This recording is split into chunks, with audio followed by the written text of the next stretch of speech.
Donc, je t'ai expliqué la règle générale de l'OBO, où typiquement, je me revends ma boîte avec des nouveaux associés. Et là, je me mets clairement dans les baskets du cédant. Mais grosso modo, tu as l'OBO financier plus-value, l'OBO transmission et l'OBO industriel. L'OBO financier plus-value, c'est quoi? C'est typiquement, je vends ma boîte une première fois avec des financiers. Donc je m'associe à des financiers qui vont mettre 50, 60, 70% du capital dans la nouvelle holding qui va me racheter. Okay, et leur but, c'est pas d'avoir la société à long terme et d'être encore dirigeant de cette société dans 10 ans.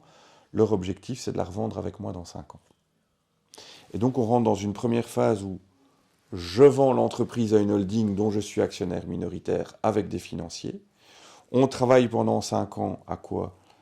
À l'autonomie de la société par rapport à moi, au logiciel de gestion, à la croissance, au développement géré. Tout ce qui permet de booster les chiffres et d'augmenter la valeur de la boîte. Je vais le travailler avec les financiers et dans 5 ans, je revends avec les financiers ma société une deuxième fois, typiquement à un repreneur industriel. Et ça, c'est assez génial parce que je vends une première fois pour 10 millions d'euros. Ok,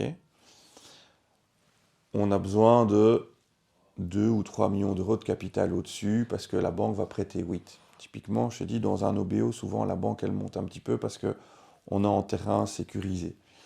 Mais on a besoin de réinjecter 2 millions. Les financiers vont mettre 1,5 million et moi, on me demande de remettre 500 000. J'ai touché 10, je mets 500, c'est cool. Euh, et je me retrouve avec 25% de la holding qui détient ma société. Je n'ai plus que 25% de ma société.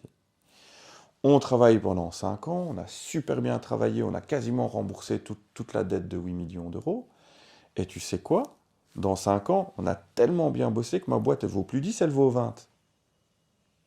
Eh bien, on revend ensemble avec les financiers la société à un industriel pour 20 millions d'euros. J'ai encore 25% de cette société, mais je touche 5. Donc au final, j'ai touché 10 millions, j'ai remis 500 et j'ai retouché 5 millions. Au total, j'ai touché 14 500 000 euros pour une société qui était évaluée à 11 ou 12. Et en plus, j'ai perçu tout de suite 9 millions d'euros alors que je voulais encore travailler 6-7 ans. Waouh, c'est top. Alors, un OBO avec des financiers, ça a quand même des particularités, mais des financiers purs et durs vont vraiment avoir une approche chiffrée très forte, peut-être parfois un peu moins humaine.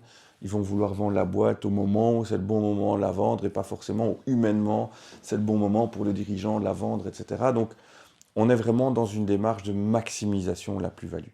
Je me lance là-dedans si je veux toucher un maximum. Parce que j'ai les intérêts alignés avec les financiers. L'objectif des financiers, c'est de toucher un maximum. Point. Il n'y a pas de secret. Donc ça, c'est l'OBO que je vais appeler OBO financier. Il y a un OBO que je trouve très sympa,